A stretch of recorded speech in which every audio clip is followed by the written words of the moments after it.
Cheers, everyone. Welcome back to Tits and Tea. I'm Talia. I'm Chloe.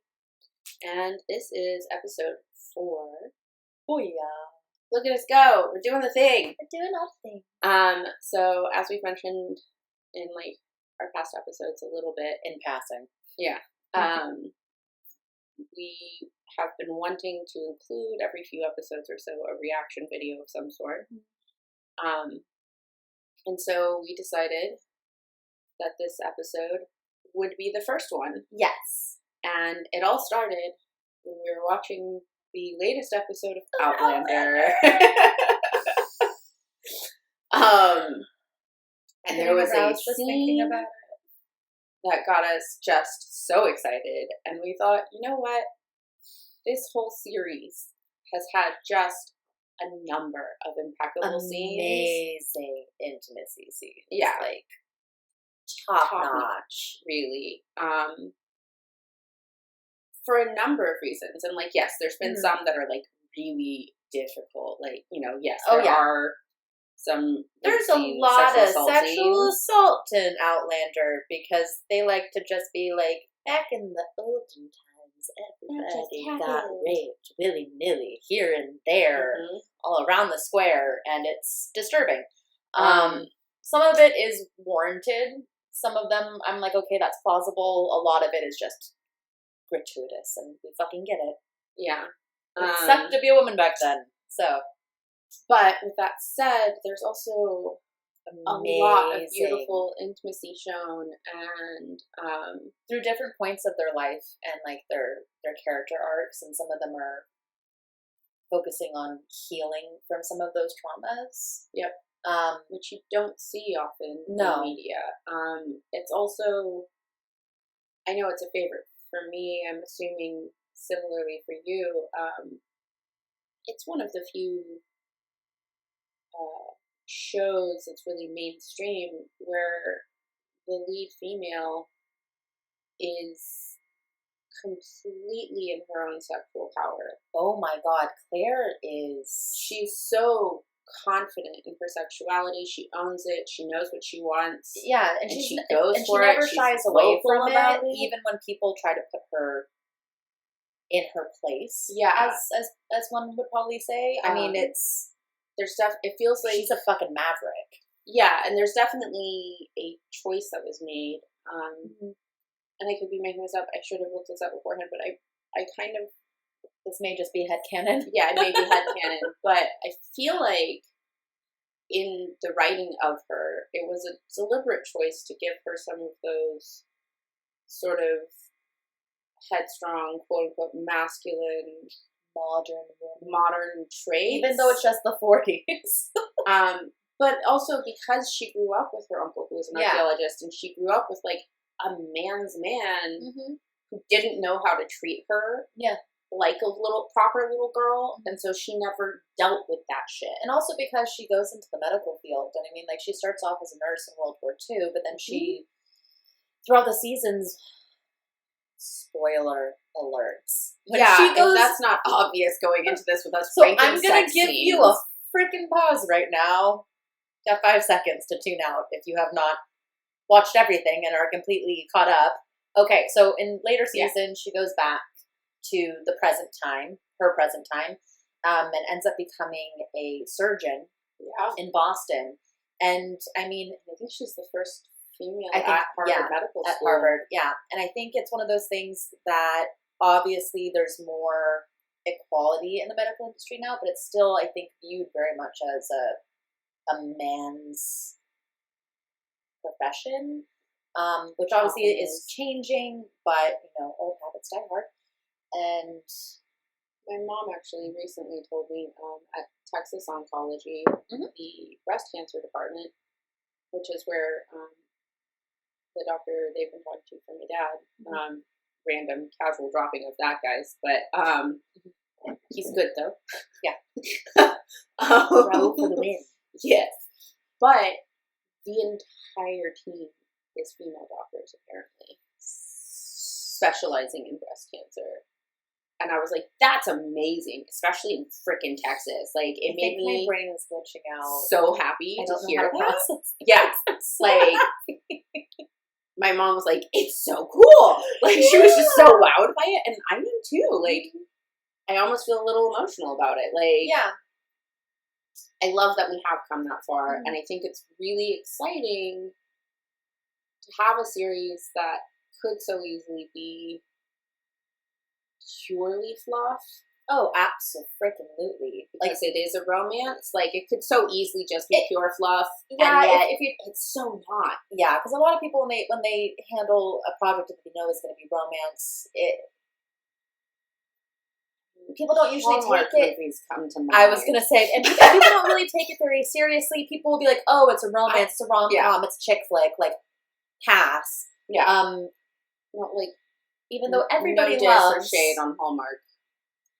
Honestly. They have their place.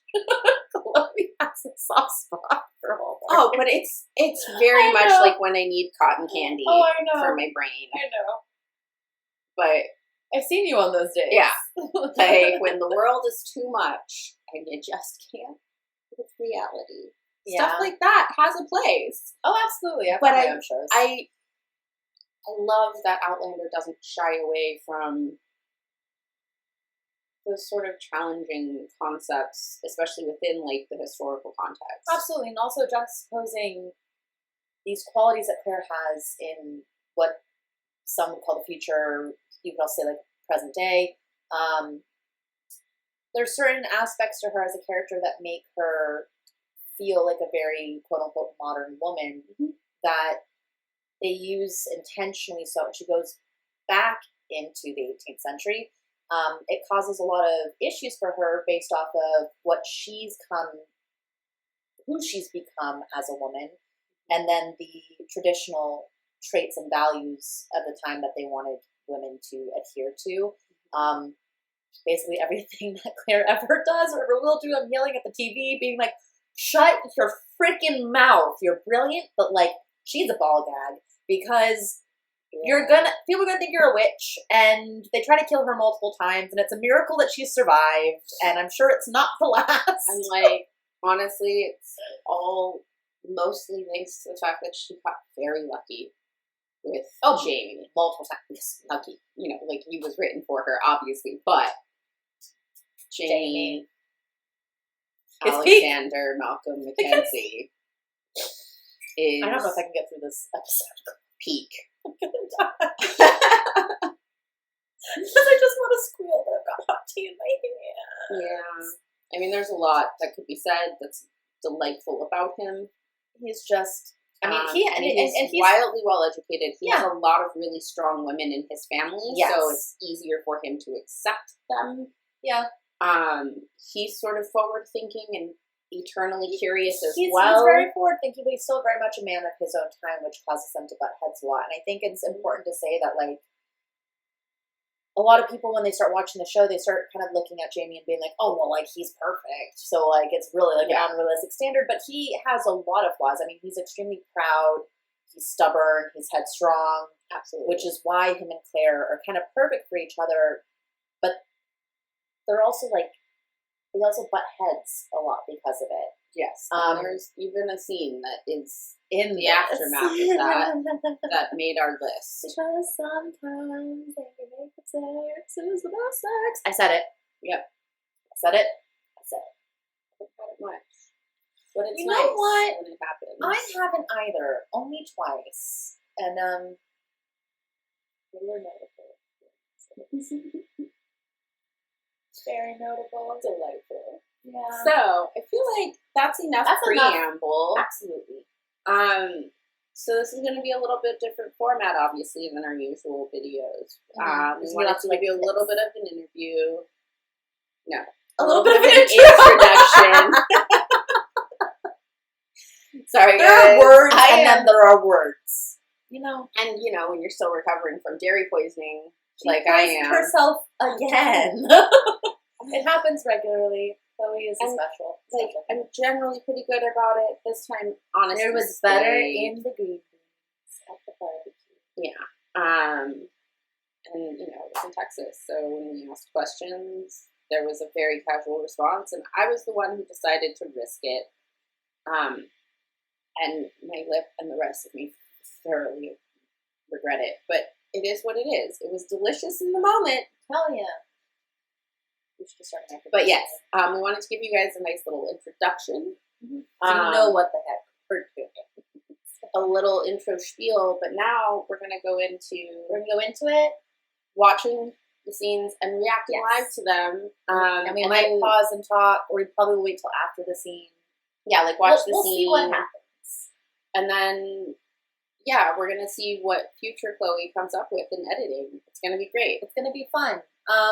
Forewarning, there will be lots of blushing. There will be frantic fan waving because I gotta get it out somehow.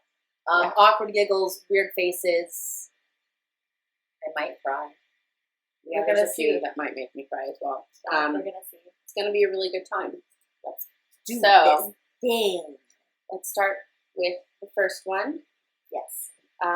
This is, and I've got my list here so we can keep track. Yeah, so we can just go. So this scene that we're going to start with is early days. It's Claire and Frank, season 1, episode 1. Her first husband. When she's still with her first husband, and they're trying to rekindle things after 5 years apart because of the war, and coming back to each other. Which already in and of itself is such a, I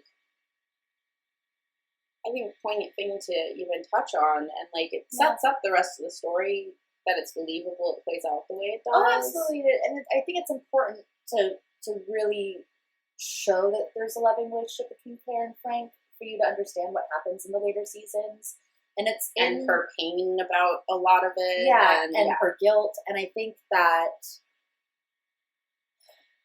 They don't say it in this scene. It's the previous intimate scene that we've left out because it's beautiful, but just not one of our favorites. She talks about how her and Frank's lovemaking is their way trying to find common ground again and to feel connected after having so much time apart. And I mean, it's fucking World War II. I mean, it was supposed to be the war to end all wars, right? Unprecedented amounts of bloodshed and horror and the things that they've seen. A medic nurse. Yeah. So she saw all of it. So that they are able to have this sort of playfulness is a lovely thing. But enough said as preamble. Yes. Let's start watching. Now we press the flames. Of course, it fell asleep in the background. Buffering. Amazon. Do your thing. Come on, Jeff. Internet has been really slow. So we went, of course, season 1, episode 1. Sassenach. Them in the ruins. So they've just shown up. This isn't Lollywalk. This is the Mackenzie. Yeah, I don't remember the property. Yeah, but this is. We've only touched briefly on it, but this is where Paula and Dougal Mackenzie are living. Claire's just had a little bit of a ghost moment. Yeah. An echo through time. Nice little into what's to come. Oh, absolutely. I love the foreshadowing in this entire series. It's beautiful.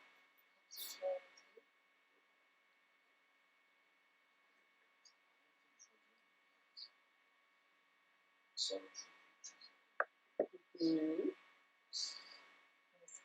so cute when he's floaty. Yeah. It's I love delightful him. kind of He's intellectual flirtation between them. That look. She's already dirty. Oh, get me dirtier. Garter belts for the win! Nothing sexier than this story. It's one of my favorite. I don't think you can touch me during this quote. Sorry.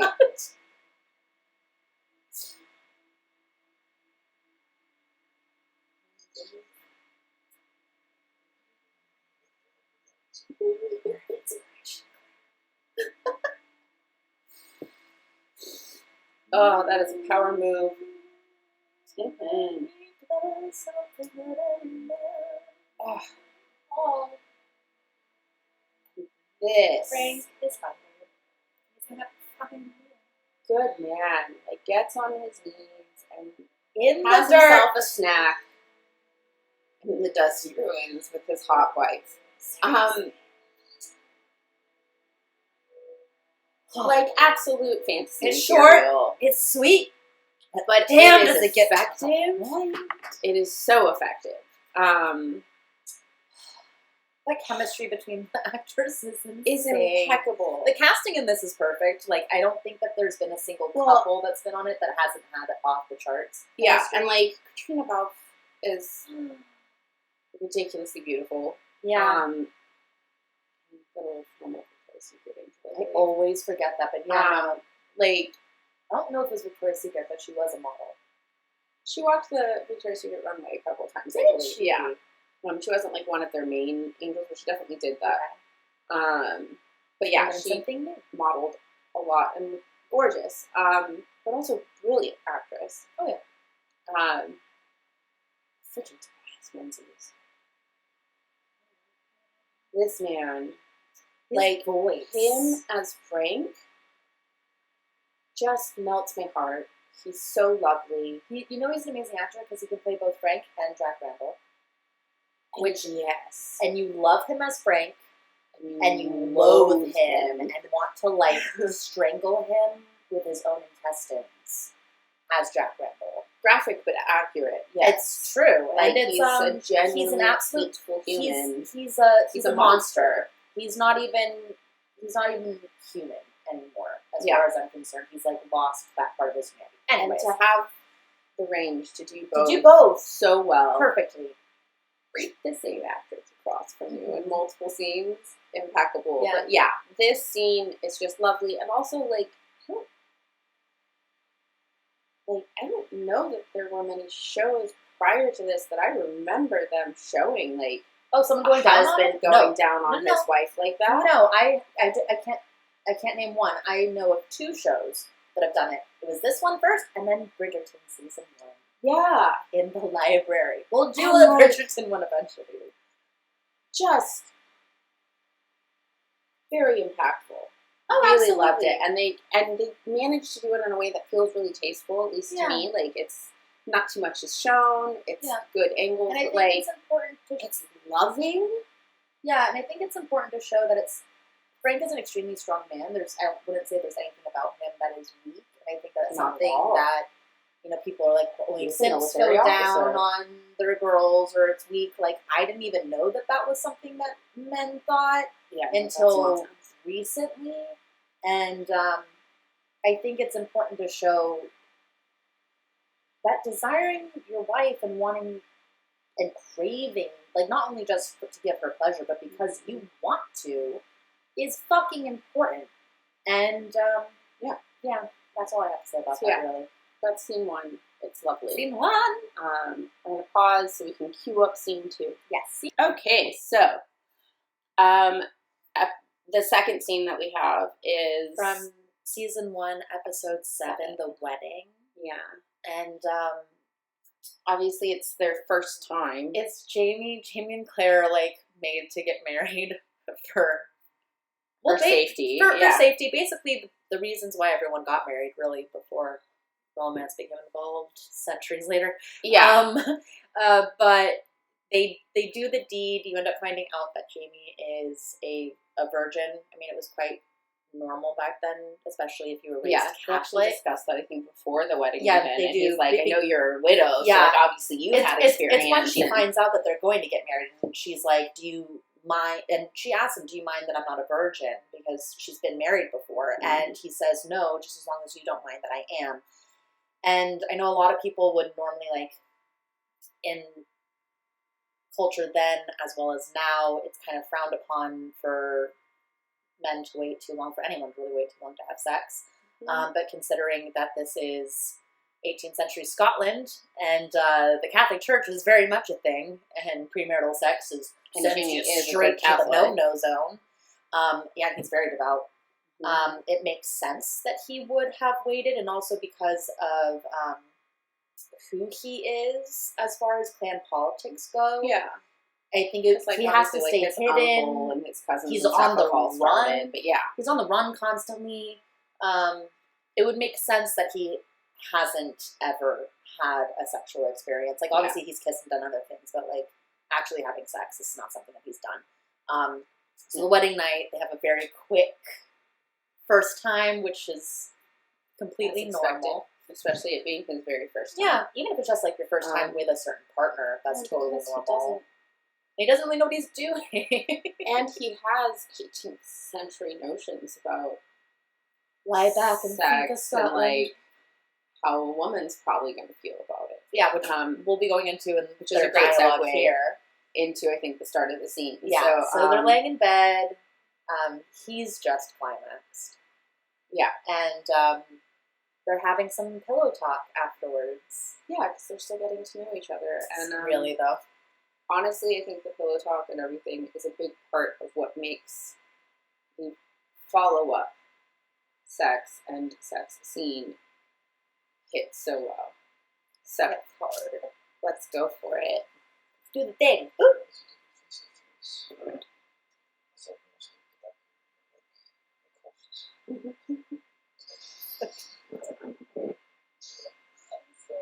That was normal for a really long time. This show did come along much later. We grew up on farms. Makes sense. That's all he's really seen. Yeah. It's not like they had porn readily available in rural Scotland back then. Not yet.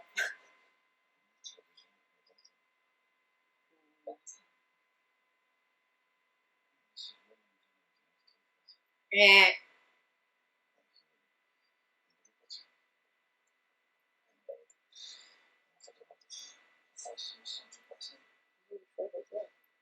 I'd be let Ned give advice. I would love to be a fly on the wall. Oi.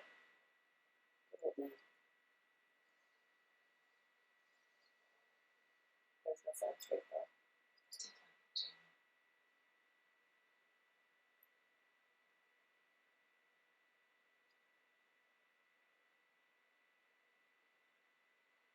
Relation for him.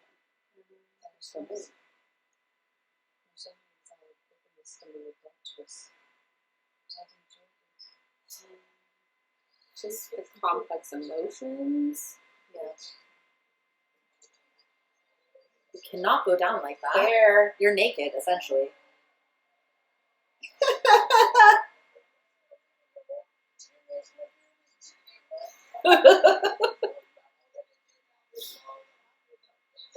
Oh my god. Wow. I miss those two.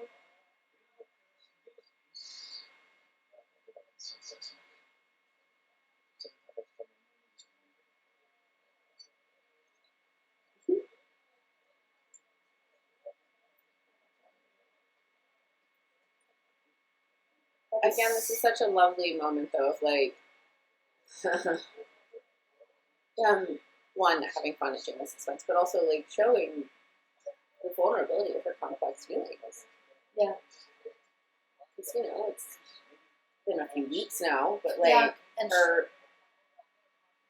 husband doesn't exist yet. No.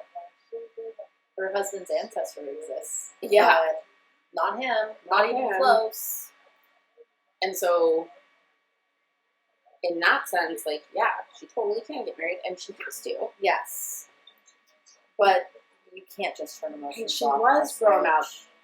She was raised Catholic as well. Yeah. Like, she's not a practicing one, but, like, yeah, those notions are still in her head. It's like, very fresh. I mean, it has only been a couple weeks, and she went from being happily married to suddenly going back 200 years and having to remarry, and that's a heavy thing. Like, yeah, guilt that that's gonna come. Like,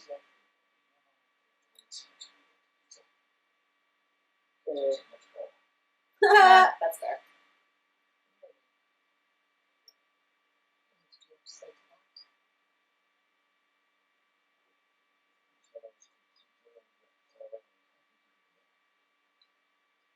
Good boy. Oh, that's the other thing that I do enjoy also is the fact that he is a young man.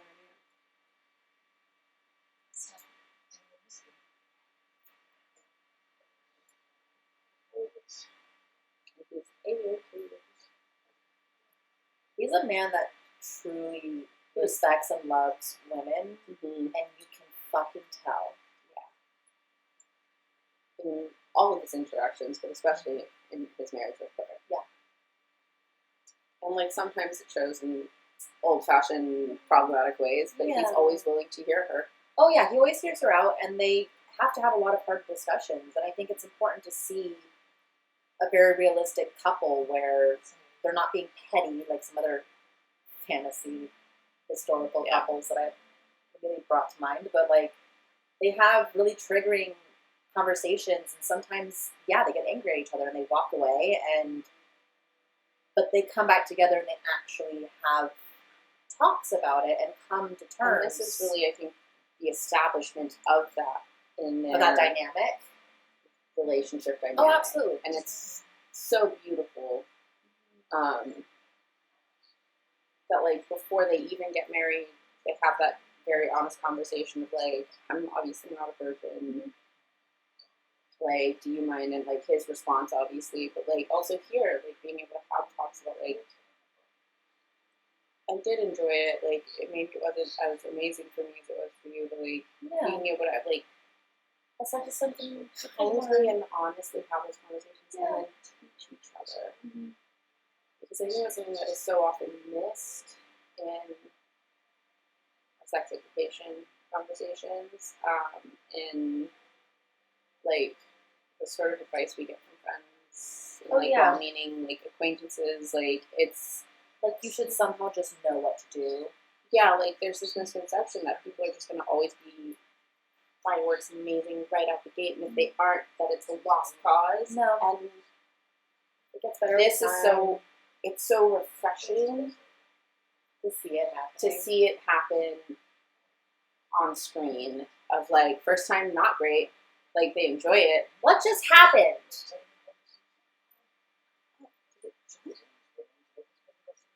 You might have to fast forward. But, like, for them to be able to have that conversation and, like, work their way back to it is lovely to see on screen.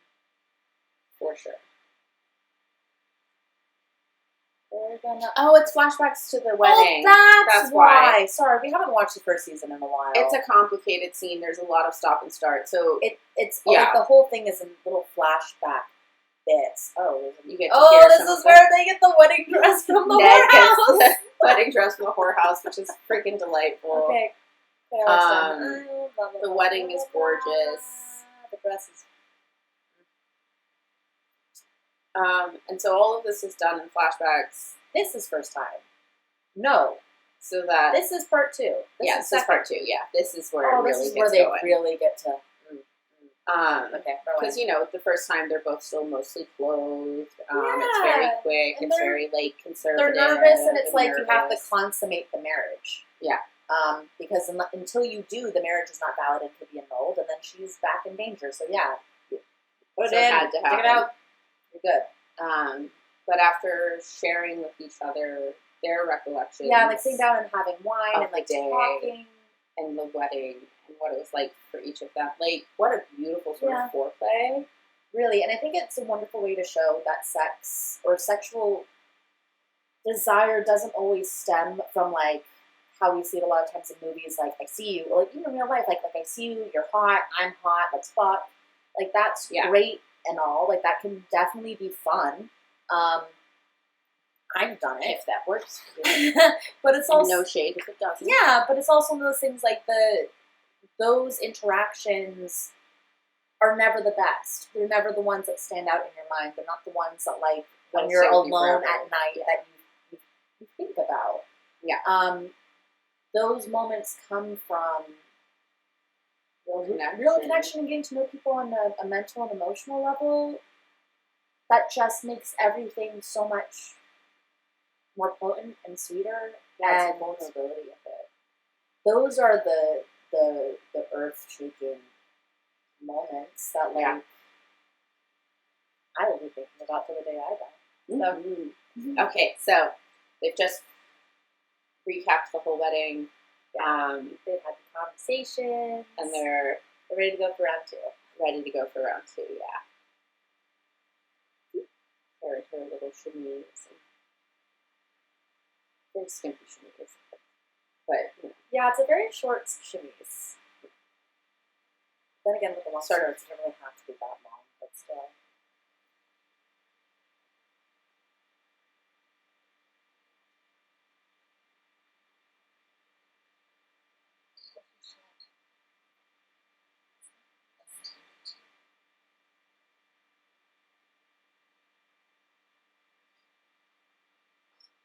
Good. He has look in his eyes. Right. They're both so good at this crazy chemistry. Yeah. And I love it. They're just really focusing on eye contact and just being present in the moment and allowing themselves to be vulnerable. So you can turn to let her see him and get to know his body, which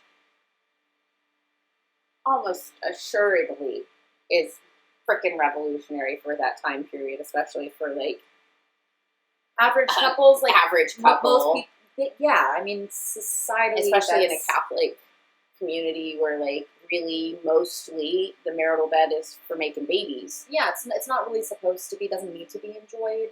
There's that whole adage of like why back in England, like the reason why most people for so long thought that women didn't enjoy sex was because honestly the men that were fucking them didn't care if they were having a good time, and it was something that women were just supposed to endure.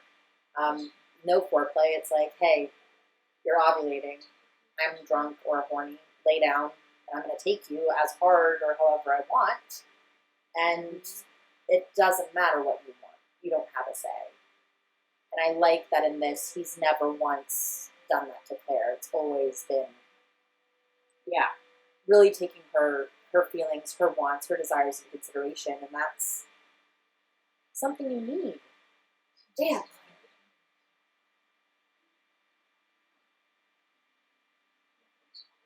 That one that I could touch. That one that I was married to. Shy, kind of honest response. Yeah. Mm-hmm. Said the word.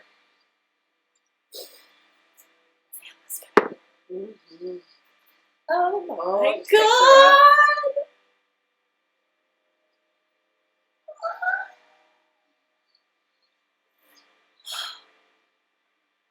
Like, beautifully tasteful, but also like, oh, so well shot. Whoever was intimacy coordinator on the show, could work. Excellent performances from both of her too. It just feels very real. It's not. It doesn't feel very performative. Yeah. And as you know, verbal feedback is good, and he thinks you hurt her, my sweet darling. If you're hurting me, then hurt me more. Mm-hmm. Mm-hmm. Mm-hmm. Stop again. I'm going to hurt you. Good what?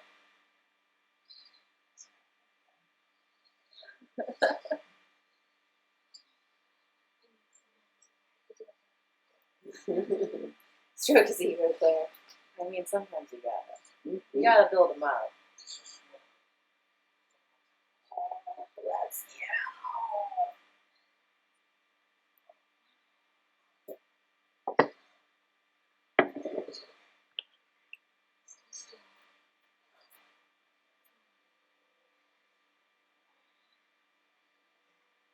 I'm gonna show you what I learned during my marriage, son. No. It's a stupid question, but it's good to check in. He is making Yeah.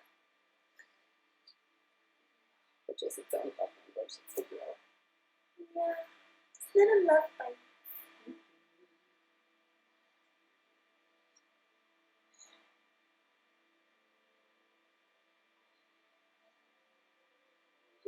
Clearly a first for him. And like, champion job of like being just like, holy crap, this is otherworldly. What is happening? Didn't know it would happen like that. did you, Jamie? Learning new things every day.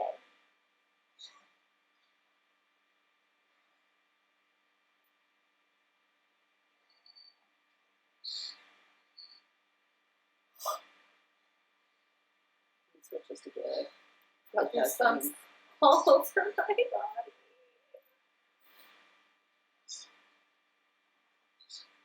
Yeah, that's good.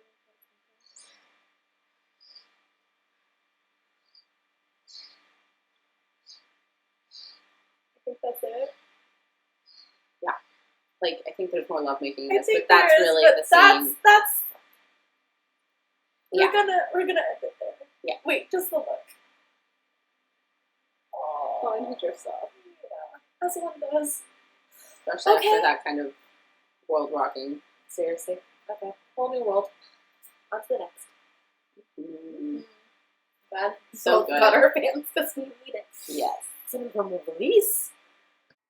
Okay, so we are picking up with part 2 of season 1. Yeah. So it's released in 2 parts. This is episode, technically, season 111. Yeah. The Devil's Mark. Claire was on trial for witchcraft. Duh. And, So gets away. She's... Yeah, Jamie, like, puts himself on the line. He goes into the courtroom and is like, I made an oath to this woman before God Almighty, and if you're gonna stand in my way, then, like, I'm gonna take as many of you to him as possible on my way down. I guess a whole fucking courtroom. Yeah. More reasons to love him. Gets her out. And they've finally had a heart-to-heart, and she's complained to him about who she is. And where she's from the future, and he's believed her. He just takes this huge leap of faith. And also, like, I was just telling Chloe, like, off camera, that she drops a couple of terms that would not have been known to the English public at that time. Like, she refers to Prince Charles as the Bonnie Prince Charlie, which obviously the Scots belovedly call him. But to anybody who was of the English aristocracy or from England proper at all, probably would have known him as, like, the King Pretender. They probably would have also called him a heretic, considering that he was Catholic, and the Church of England had been well established for around 200 years at this point, and was a Protestant country. So there's certain terms that she uses that I also think kind of... It would have been very unusual for her to know as much as she does. It would have been unusual, if not to say almost impossible, for her to know as much as she does about it. To the point that he believes her. And also, Claire has shown herself to be a very trustworthy person. Honest, forthcoming. She's not very wily. She's actually a little too blunt most of the time, to the point where I want to fucking shake her.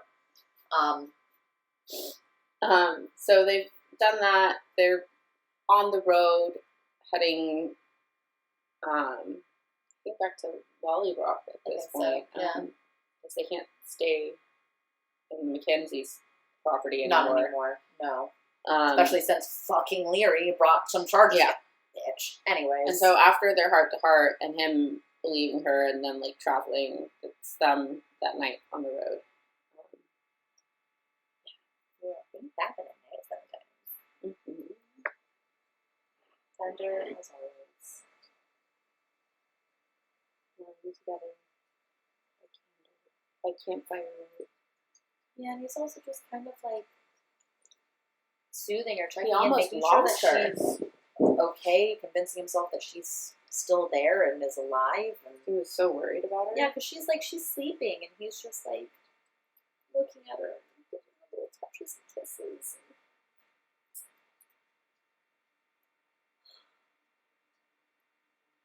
Get an adventure.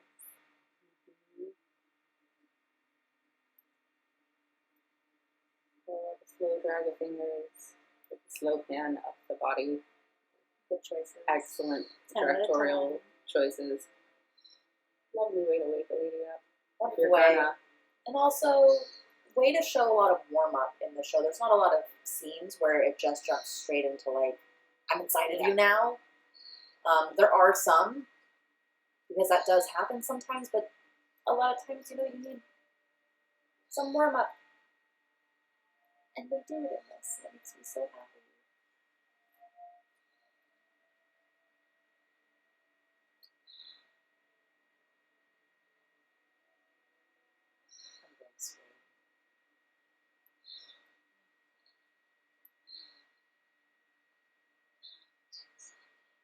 Get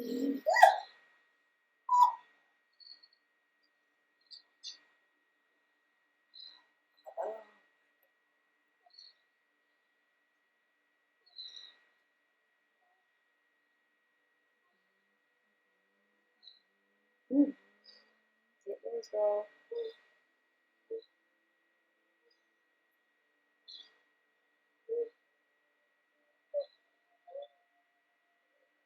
I think this is their first outdoor adventure like this. Yeah. So and he's intimate. just when he's smiling into the kiss, that's always so hot. So real. Good job, Jamie. Yeah. Bravo. And she's just happy morning after. Yeah. Oh, because why wouldn't she be? Yeah. Here she is, nearly escaped death, but got a great orgasm, and one of the hottest things that any man could ever say to you, ever. I'm not going to try to do a Scottish, bro, because I can't. So much. Yes. Okay, so that one's that. Mm-hmm. On to the next one. And there is another one that does come up in, like, online lists about stuff. I think also from this season. Yeah, the one that you were. Okay, yeah. There's the one outdoor scene where they're getting hot and heavy away from the group. Yeah, and it's after they taught her how to use the knife. It starts great. Yeah, it's like they've started teaching her how to use a dirk. Yeah. And I think part of why it makes a lot of the lists is because of him asking, is it always like this? The way it is between us. And it's her, I think, for the first time really admitting how, no, it's really not. It's not like this. It's very unusual what they have. Yeah. It doesn't have to be, but it is. Because it's not always the case that you find someone who's willing to, like, learn with you and grow with you and talk with you and, like, that you have that kind of chemistry with and is willing to work on that chemistry and that's just modern day as well, not even just, like, from a historical context. Yeah. I mean, I think a lot of people, but a lot of people settle. A lot of people,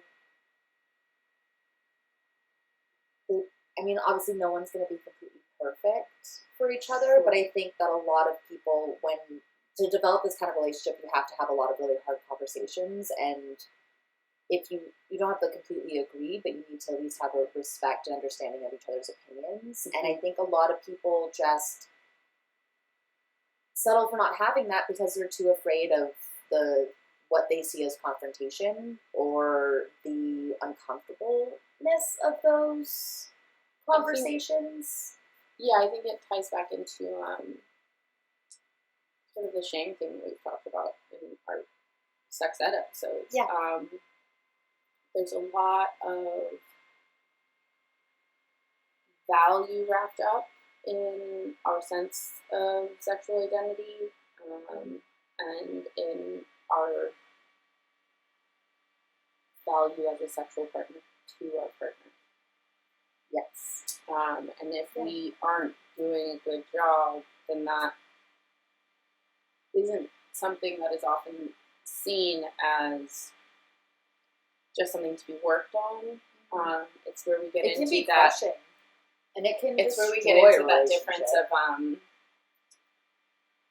like shame versus guilt, and I don't even think there needs to be any guilt of it. But I think the fact that it falls into that shame is like, oh well, if I did poorly at this, instead of it just being, oh, I didn't know this didn't work for you, or I didn't know how to do this better before, and it being an open-ended thing and just like a statement of fact of like, oh, this is how it was, but there's room for improvement.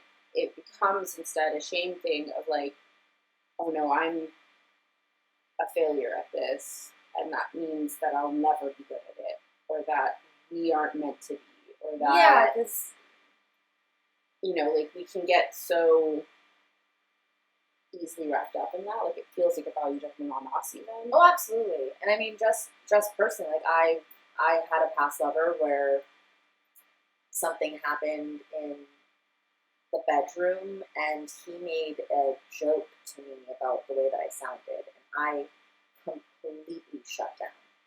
Yeah. Because there's a way to talk about those things. Oh yeah, there's not to. There's definitely a way to talk about it and a way not to. But it's also one of those things where, like, I can admit that at that point in my life, I felt that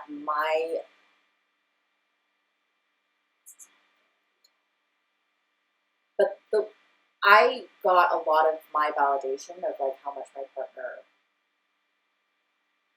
cares about me off of, you know, how sexually attracted that they were to me. From things in my past, I definitely had my sexual identity wrapped up in my value as a partner and as a person, I would go as far as saying. And yeah, and I completely shut down, but also I've also had partners where when certain things happen in the bedroom, you know, stopping and being like, you know, it wasn't anything wrong, but like, maybe do this better, or not better, but like, you know, my dad asked if I wanted to trim his nails because he like scratched me and I was bleeding, and it was like, he felt so bad, and it's like, we can try this again, but like, there are certain things that we need to now take into consideration that you may not have had to before when, like, you weren't having an active sexual partner. Yeah. But it's something that, like, you can work through. I just think that you need to be willing to be a little bit humble and vulnerable with your partner, and know that you both want the same thing. You obviously both want to be having amazing sex. Yeah. Or you wouldn't be here with each other. Yeah.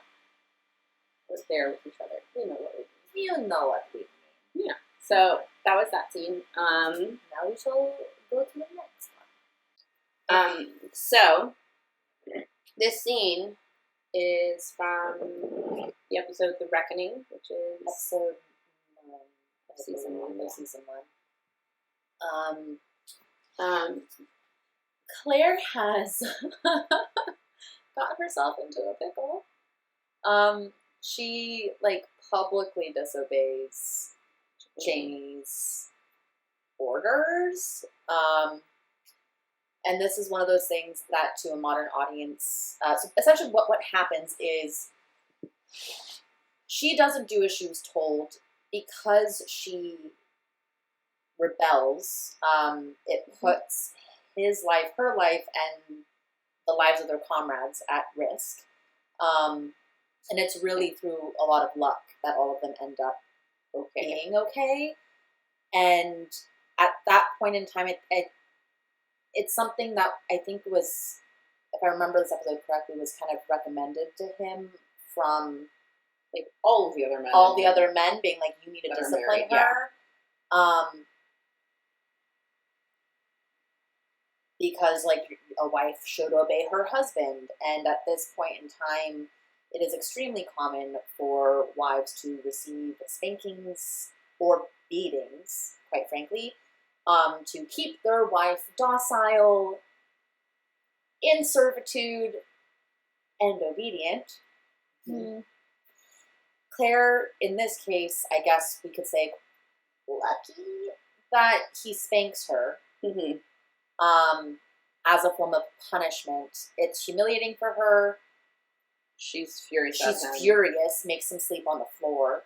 Yeah, and like the whole episode up to now, she's been just like giving him the cold shoulder and just like not talking to him, essentially. Yeah, furious, as she has every right to be. Yeah, just boiling. And then in this scene, he comes in and he's seen his uncle, who is a very stubborn man, willing to bend on a point in the name of peace.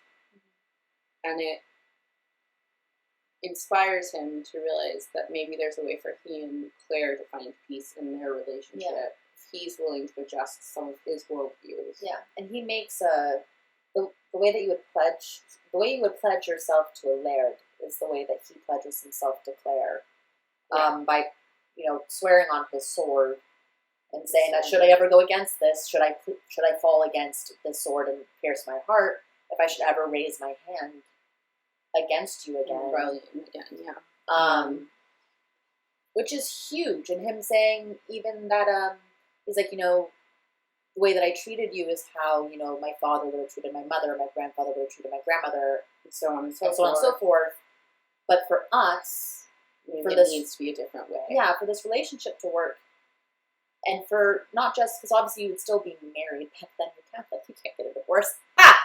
But to make this marriage work and to make it pleasurable and civil at the very least, and to meet her halfway, knowing that she is from a completely different time, that it doesn't fit with her concept of the world, that he needs to behave differently, and so he's willing to adjust accordingly. And there's a beautiful moment right before the intimacy really starts with them, of him being like, "Is that not enough? Yeah, I do not want me. Do you not want me anymore?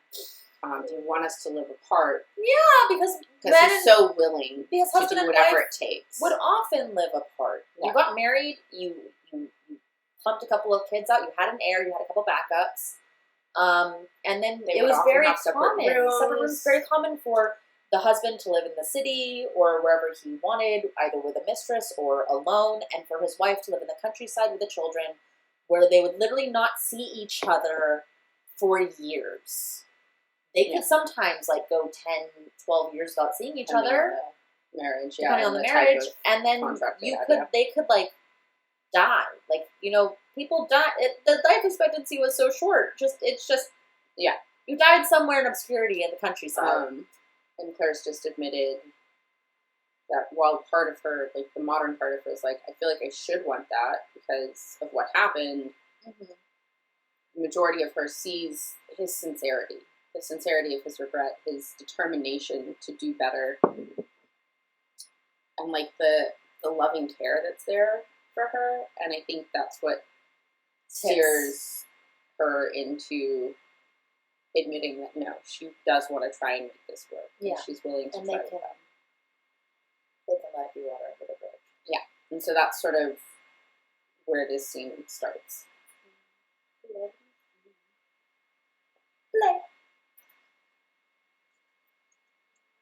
I think just seeing the emotion in his face. I forgot he gets rid of the ring now. Oh, I forgot too.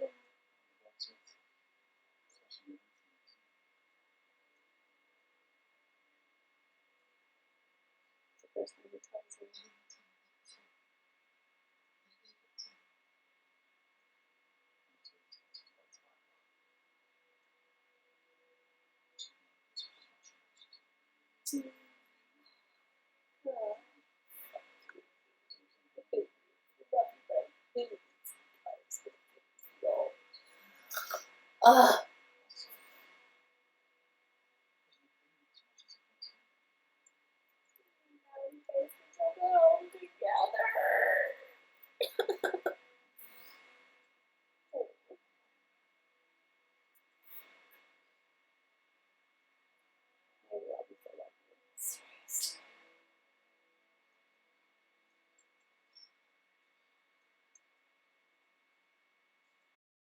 Yeah, no, that would work. One thing that they both get really right is those passionate, desperate breaths that happen very often that you don't see a lot in media. And with the kisses as well, there's a release in their bodies, in the body language that you see that's really lovely, that doesn't happen all the time on screen, certainly in real life. It's very real. It's not the performative version of this is picture perfect porn sex. Mm-hmm. This is not a Spartacus episode. We're just gonna say that.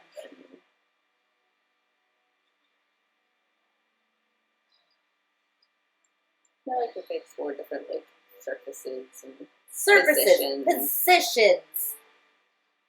Just wherever you can get it in, get it in. Oh, man.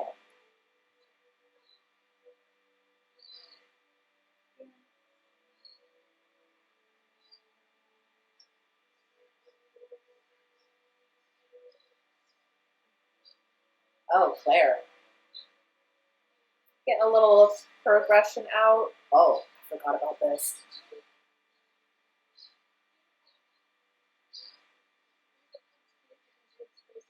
She's still moving.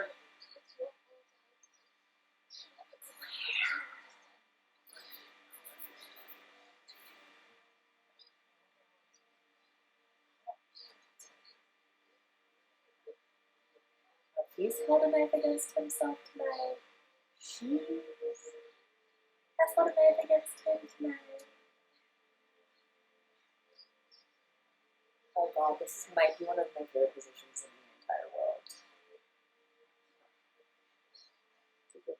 Yeah, because it's like, oh, we get to kiss this time, just rip each other. It's good shit. It's a good segue. It can be a challenging one for me with partners, depending on their size. Fair. But it is a fun one.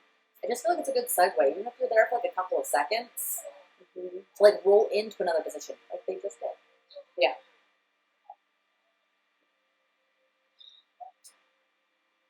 And in a way that is different than a lot of the other scenes that we've showed so far.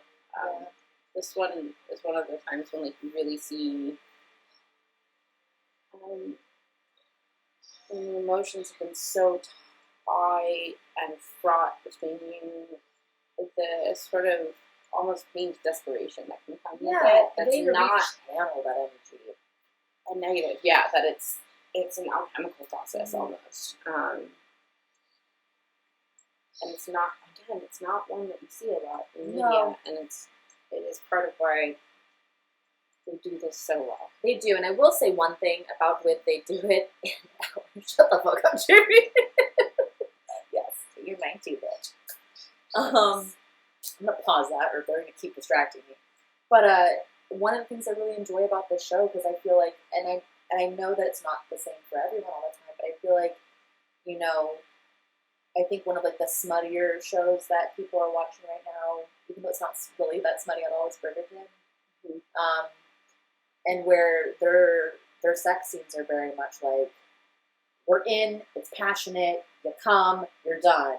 But here it shows how your breathing still hasn't come back to normal yet. You're still gasping for air. Your body is still having those tiny little orgasm aftershocks that are fucking delicious. And that's how you know it really right. But they pay such close attention to detail, and I wonder how much of that it came out naturally when they were filming the scene, and how much of it was instructed by their intimacy choreographer, because a lot of people don't realize that, like, filming sex scenes is one of the unsexiest things that you could ever do. There's people everywhere. You're usually freezing. There's lights. It's like, turn your head. Like with everything else, there's take after take of certain things. Turn your head this way, moan this way, sigh more, pant more, thrust harder. Like, you're wearing, you know, things protective to cover your bits to keep each other separate. It feels really awkward. It feels really awkward because it is fucking awkward.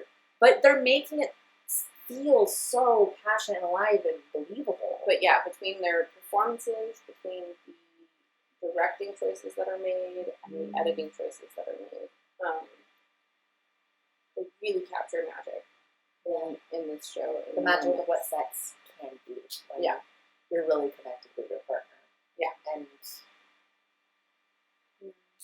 so, this scene coming in opens the episode. Also in season 1, this is episode. There was a lot of good ones in season 1. They kicked off the show really strong. Yes, they wanted to make sure that you knew what it was going to be about. This is episode 10, by the pricking of my thumbs. Something wicked this way comes. And that is Jamie and Claire humping away and not letting anybody stop them. Yes. Take it away. Once again, best way. So, like, what a delightful way to jump into an episode, first off. Like, her in bed, waking up, it looks like. Once again, also Jamie, really enjoying herself. And Jamie is going down on her again. Claire has gone down on 3 times in one season. Other shows do better. Having breakfast. And someone's knocking. But does Jamie let it stop him? He does for a second.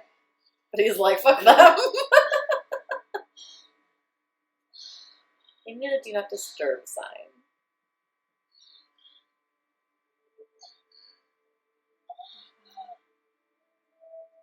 Thank God the walls were thick, but Yeah. the doors were only so thick. Also, if they don't respond, like... It's interesting also as, like, prudish as society could be in many ways, you know, them being a married couple. Seriously. In their honeymoon phase. Yeah. Wake up. Damn awake. It's rude. And then he has to go and see what the fuck is going on. And I just love this part. And just Margie and Murta. Yeah. Yeah, there better be a fucking good reason. I don't know how he's buttoning up those pants right now. I think that's it. That's it, yeah. It's just that it's delightfulness. just that, but it's lovely, short, sweet. Yeah. I think it's true in cinematic choices as much as it is in real life, that every now and then a nice quickie, especially like a morning quickie. God, it's the best. It's better than a cup of coffee. But Right. sometimes it does make you want to go right back to sleep. Sometimes, depends. Luckily, I think it looks like Claire does get to. Yeah. Jamie has to get up. And Jamie go about has to his get day. up. But he made that choice, and he's content with it. Yeah, he stuck to it. And, you know, good on him. Yeah. So, we're going to sign off for tonight. Outlander has 7 seasons. Yeah, we're in the middle of season 7. And there's a lot of scenes. There's a lot of scenes, so we're going to split these up just because we promised you shorter episodes. We tried. Yeah. This is season 1. We're going to do groups of them. Yeah. So that we don't overwhelm y'all. One of the things that definitely comes up, and we'll probably get touched on more, is like, you know, the next season after this was actually pretty tame by comparison to there's season like 1. 3 scenes in season 2, there's 3 scenes in season 3. And like there's definitely more scenes than that in season 3, but season 2 really actually had very little, I feel like. And I think there's a lot going on in season 2. There's so much going on that it makes sense. There's also a lot of trauma. A lot of trauma that happens in that season. Or it's not. You don't want to have sex after that trauma. So yeah, like I feel like the intensity of the next 2 seasons also, they deserve their own episodes of us reacting to and discussing the subject matter of those scenes. Do it justice. So this was season 1 of Outlander, best sex scenes. There were a few others that we didn't include. Yeah, so for different reasons, but these are our favorites. These were our favorites for the reasons that we discussed as we were going through it. For cinematic reasons, for sexual health representation for the look reasons, in Jamie's fucking eyes, for the performance reasons, all of it. If you disagree with any of our choices, let us know. Let us know. And let us if you know think why. we should have included an episode or scene that we didn't, like, tell us. We'd love to hear your opinions. We love a good debate. Yeah. Especially me. Yeah. And then stay tuned. Yeah. There's more delightful, steamy Outlander scenes to come. And more, you know, discussions on all those subjects with us. We love you guys. Love you guys. Have a wonderful evening. And we'll see y'all soon. Yeah. See you soon. Bye. Bye.